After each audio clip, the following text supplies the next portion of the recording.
Hello and welcome to this week's news bulletin from the Christian Institute.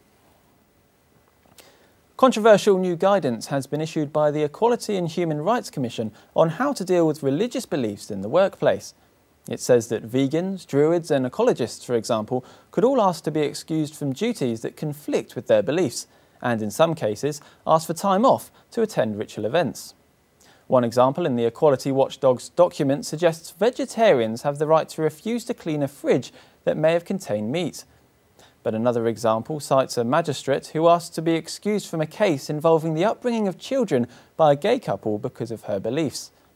The guidance here suggests the request is rejected, as that belief is said to hurt the dignity of gay couples and breach equality policies.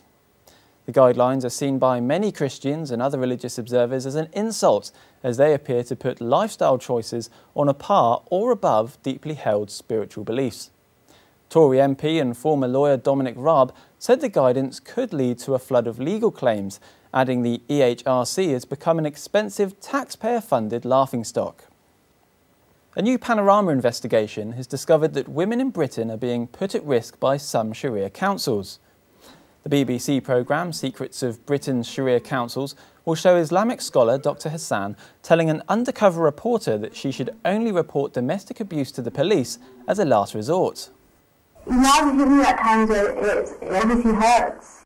Do you think I should go to the police? Do you think I should leave the house? What do you suggest? Dr. Hassan also said that reporting the abuse to the police would be a final blow and she would have to leave the house and go to a refuge. He said that was a very bad option. Baroness Cox, who currently has a private members' bill in Parliament aimed at tackling Sharia councils, said, "Enough is enough. Gender discrimination causing women such suffering is utterly incompatible with our country's values." UKIP's deputy leader and MEP Paul Nuttall also wants a curb put on the growth of parallel legal systems developing in the country. He said, "I applaud Baroness Cox on her determination in following through on this issue, which is not an easy thing to do in these politically correct times." The Christian owner of a printing firm in Northern Ireland is facing a possible court challenge over his refusal to print a gay magazine. Nick Williamson says printing the material would go against his religious beliefs, but the editor of My Gay Zine, Danny Toner, has approached a solicitor and referred the matter to the Equality Commission for Northern Ireland. Mr. Williamson had initially explained, "Unfortunately, due to the nature of the magazine, we are unable to give a quote," adding that he did not feel comfortable taking the job on because it would be in contradiction to my own faith. But Mr. Toner said he was shocked and annoyed at Mr. Williamson's comments and said, "If we can take the printer to court, we will." Legal action could be used to try to force same-sex marriage on Northern Ireland after politicians there voted against a motion to support same-sex marriage in the province. The legal challenge could be brought by Amnesty International and gay lobby group The Rainbow Project if marriage is not redefined in Northern Ireland but is in the rest of the UK. Amnesty's programme director in Northern Ireland, Patrick Corrigan, said international law was clear that different parts within a territory should provide in the same way for gay couples. And Gavin Boyd from the Rainbow Project said, "As long as there exists a legal inequality between Northern Ireland and Britain, there will be legal challenges. That has been the route that has been most successful in the past." But many MLAs, including Finance Minister Sammy Wilson, say that the general view in society across the province is that there is no demand for change.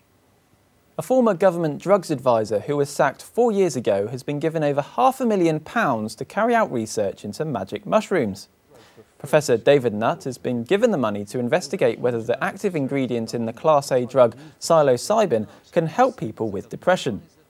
The Medical Research Council is funding the project, but Mary Brett of Europe Against Drugs said, "Why are the MRC giving money to a man who had got it completely wrong over cannabis?" Professor Nutt's patchy record raises questions. Meanwhile, a grieving father has told of how his son spiralled into mental illness having started using cannabis as a teenager. Mr. Herbert said that his son James smoked the drug before moving on to harder substances. James died after being detained by police under the Mental Health Act when he was reported as acting strangely on a road in Wells, Somerset, in 2010. That's all for this week. For more information on all our stories, plus much more, visit our website at christian.org.uk. Until next time, goodbye.